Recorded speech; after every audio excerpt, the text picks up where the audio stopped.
Welcome back to the channel, guys. For the people that don't know me, hey, I'm Marsh. I'm the #1 Bloodhound in Apex Legends currently. People that do know me, welcome back to the channel, guys. I appreciate you guys being here. Thank you guys so much for the support. Support on YouTube has been absolutely insane lately.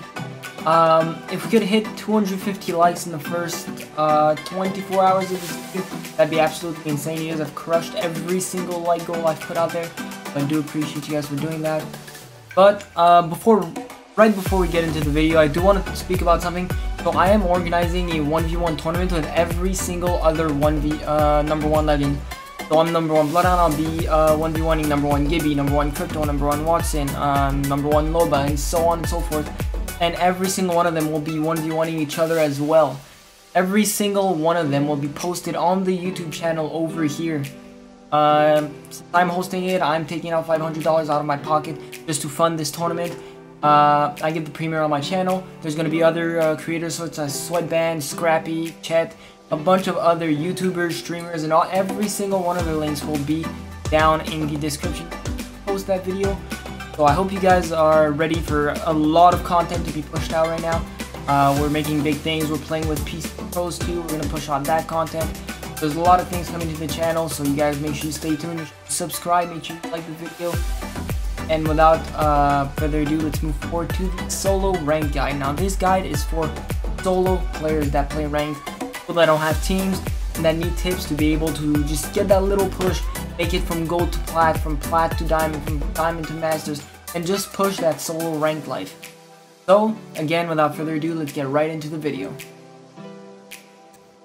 Alright guys, so welcome to the ultimate solo queue rank guide. I made one for 3 stack, but a solo one was very highly demanded, not only on my YouTube comments or the other ones, but even all around in my streams. So before we start, again, as I always say whenever I make these rank guides, getting a team is just this much important. This is why you guys are on this video. You guys are solo and you don't have a team for ranked. Now if ever you're doing solo ranked and you really want to focus on that, this guide is perfect for you. I'm going to explain everything you need to do. It's like you'll have a team. But like I say, I highly recommend having a team. I will be dropping my community Discord link in the description, so make sure you guys go check that out. Join the Discord. We have ranked LFGs, we have just people to chill, a chat to chill, we have games on there. Make sure you join the Discord. People are not toxic, and I guarantee you will have 100 times more ease finding a team there than you will in any other LFG.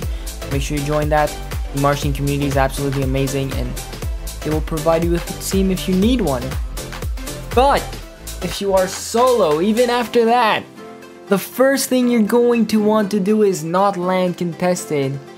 Now, I see a lot of people going around saying, oh, you know, the best thing to do in ranked is getting early KP, killing people early so you don't have to do it later. That is the dumbest thing I've heard. Sure, when you're in a 3 stack, that works sometimes.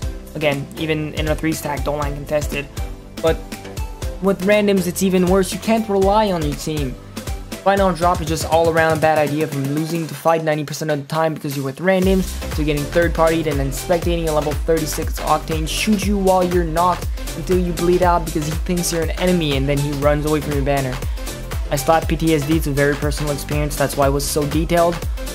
Don't land contested. Don't be that guy. You guys not only don't want to go through what I've been through, but you don't want to be the early kills. You're not going to get any early kills. You're literally just going to be free KP for the other team. Randoms aren't a move if you're landing contested. Alright guys, so the next thing you're going to do after not landing contested, remember tip #1 is super important, not landing contested. I can't stress this enough. Do not land with people. But the next thing you want to do is pick a loadout you are comfortable with. Be mindful about what you have.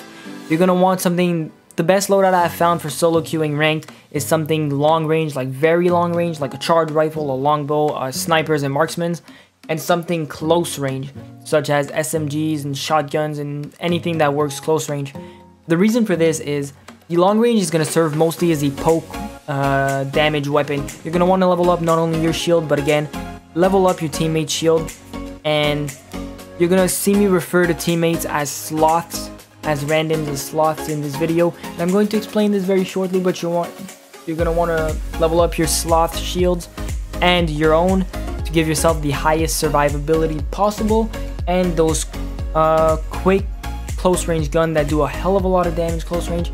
You're going to want those because you're going to want to swoop in those third parties and wipe them clean, wipe them efficiently, and wipe them quickly. This is going to give you the highest chance of staying alive with the highest amount of RP you can get per match. If ever you play right, you're going to have amazing shields, and those third parties are going to be quick in and directly out. Now the next thing I want to talk about, now this is going to be the main, like the meat on the bone of the game. This is what you're going to be doing the most often, and this is where you find out why I call random slots. So wait for those third parties, don't fight fair. You're only going to go against people that have comms together, that work together, that are a synchronized team. That is what rank is about team comms. And guess what? You're solo queuing, so you don't have team comms, so you don't want to take fair fights. You're just putting yourself at a huge disadvantage. Wait for the third parties. Fighting fair fights is just going to get you killed again. And the reason I called random sloth is because to put a sloth's IQ in perspective, if you put a sloth's main food source in front of it in a bowl, the thing will literally starve to death because it is that dumb. It doesn't recognize its food source. And that is why I call teammates sloth, not because they don't recognize food, but because they're dumb as shit. Your teammates will not recognize what is a good third party, what is a good push, what is a good position. You have to take charge. You tell them what to push, you tell them what not to push, and if they don't, well, fuck them. You're playing solo and you're playing the game on your own. Now, if ever your teammates do listen to you, there are two good type of third parties you're going to want to take. The first one is where both teams have knocks. Ideally, one knock on each team, because that puts both teams at a huge disadvantage. You're going to want to swoop in, wipe the weakened two remaining ones on the first squad. Again, that knock is going to die instantly. There's nothing you can do about it. You lose that KP. But the good thing about that is that then the only thing left is a weakened other team that is trying to recover from their initial fight because they took a fair fight. And you can not only get KP on their teammates that are up, but you get free KP from the teammates that were down from the original squad. So that is literally 3 points right there. Now this is the best type of third party because you get the most KP out of it. Usually you'll get anywhere from like 2 KP if you don't play well to like 5 or 6 max KP from that.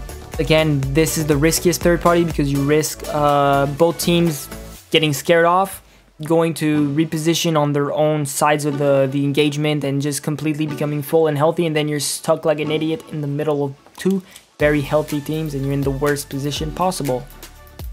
But if you do it right and time it right, this is the best third party for points. This will be your only fight of the game that you need to take because you will get so much points from that you won't need to fight from the rest of the game and you just play positioning.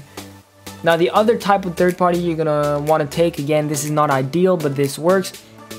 Let the first team do the job. Let the first team wipe the second team, and then come in when their team is weakened. Again, you might only get 1, 2, or if you're lucky, 3 KP out of that. So you're gonna need to take another fight somewhere during the game. But again, if ever you're looking to take a third party, it's looking good, there's no other teams around, take that third party, wipe that team, get that loot and get the hell out of there. This third party works.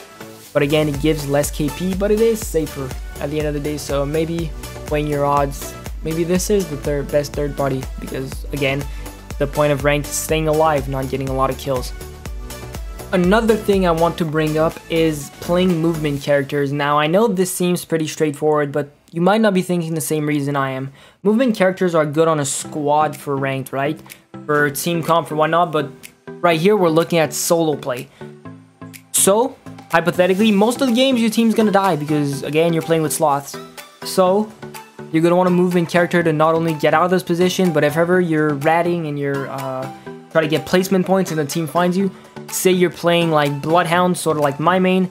I've been in so many situations where I'm playing Bloodhound and I'm stuck getting chased by a team and I've got absolutely no ability to get out of there unless my ultimate recharges, which is very, very long. So play like a Pathfinder, Wraith, or anything that can get you out of tough situations. It will increase your survivability through the fucking roof, and it will save you so many points getting out of the situations that originally would have gotten you killed with your, your original main. If you made a movement character, great, play that character, for God's sake. It will keep you alive so much longer than a character that does not have movement abilities. And again, same goes for height abilities. Again, Pathfinder is perfect for solo queuing, so is Val, because not only can they move out of certain situations, but those guys can take high ground, which can not only delay a team from reaching you, but also give you a winning position or a very safe position on height if nobody's there. So again, play movement characters. Play a movement character that has height advantages, that can get to high spots. If not, just a Wraith or anything that has a movement ability works, Octane, anything. But try to play a movement character, it'll help you out so much more than a character with no movement abilities. Now the last thing I want to go over is, now this is gonna sound selfish, and that is because it is selfish, and again, it works, so this is why I'm putting it in this guide. You're soloing ranked. Soloing. Not trying to beat Mother Teresa and help everybody you come across. You might have to abandon your teammates at one point, and that is completely fine. You shouldn't even feel bad about it. They won't even remember you in 5 minutes after the game. Play for yourself, play for your RP. Again, your team is there to help you, but you're not there to help your team, as if that makes sense. You're playing for your RP, not theirs. If ever you have to be selfish, then so be it. Fuck it, be selfish. You're there to solo ranked, not to help your teammates. Now, again, play positioning. If you do have a team at the end, randoms do know that a good position wins you the game most of the time, so direct them. Again, your IGL. Make them go to where you believe the best position to win the game is when you have enough KP. Now, if you end up with no team, then this tip applies as well. Find the most ready spot where nobody's going to find you until you get more placement points, and either minimize your loss or maximize your gains. Make it as far as you can. Now, this is the best tips to get you as far as you can in ranked. This guide may have seemed a little brutal for a lot of people. I've bashed a lot of randoms. I've been a very selfish player, but you know what? At the end of the day, that makes the difference between making Masters in Pred, making Diamond or Masters, or making Plat and Diamond, and so on and so forth. You're only going to make it so far if you keep doing the things you do that hold you back. So again, make sure you apply all of these tips. They will help you out, I promise. If ever this help out, make sure to subscribe and like. If ever you need one of your friends is still struggling with this, make sure you share this with them. And again, I want to remind you guys, I have a lot of content that's going to be pushed out with a lot of #1 characters. We're going to be playing with a lot of PC pros and everything, so make sure you stay tuned into the channel for that. I love you guys. Thank you guys for watching this video, and I will see you guys next time.